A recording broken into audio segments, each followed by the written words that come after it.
Bien-aimés frères et sœurs en Jésus-Christ, je suis le pasteur Gabriel Guidémé. Euh, je vous présente ce matin la différence entre le péché et l'iniquité. Et cette vidéo que je suis en train de mettre en ligne par de quelques questions que nous avons reçues après notre méditation de ce matin. Où nous avons essayé d'évoquer la différence entre le péché et l'iniquité.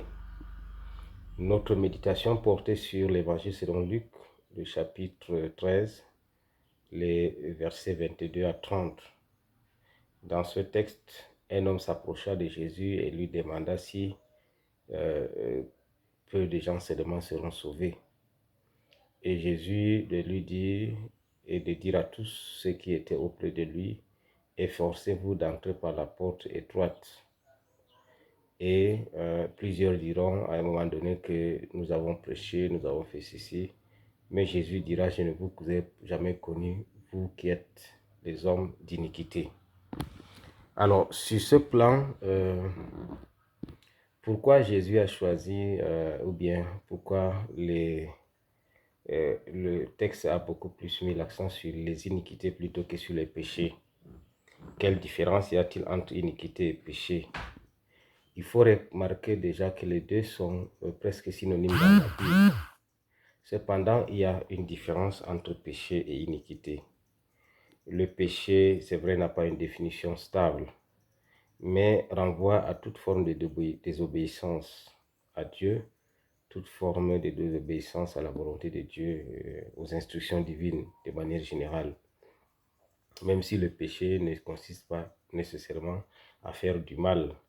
Si nous prenons le cas de Jacques chapitre 4 verset 17 qui dit: si quelqu'un qui sait faire du bien ne le fait pas, ne commet un péché, en ce moment, péché veut dire rater une occasion, ne pas faire ce qu'on devrait faire, ce qu'on est appelé à faire. C'est-à-dire que si on, c'est ce que dans les législations, dans les codes, n'est-ce pas, pénal, on parle de non-assistance à personne en danger, par exemple, qui est savoir faire du bien et ne pas le faire. En fait, donc, ce qui est péché n'est pas nécessairement commettre quelque chose de mal, mais c'est de n'avoir pas fait ce que Dieu attend de nous. Par contre, l'iniquité renvoie à une injustice excessive. On manque d'équilibre, on manque d'égalité, on manque d'équité. D'ailleurs, iniquité veut dire il n'y a pas d'équité. Alors cela donc nous interpelle pour dire que l'iniquité, c'est de ne pas être juste, d'être injuste de manière excessive, tel que les définissent les dictionnaires de la langue française. Et cela nous interpelle donc sur notre responsabilité en tant qu'être humain. Donc l'iniquité renvoie beaucoup plus à notre responsabilité vis-à-vis de notre prochain et à notre responsabilité vis-à-vis de notre monde et de notre société. Il est question donc d'être juste dans notre agir, dans notre faire, d'être juste dans nos agissements et de refuser toute forme d'injustice. C'est ça l'iniquité.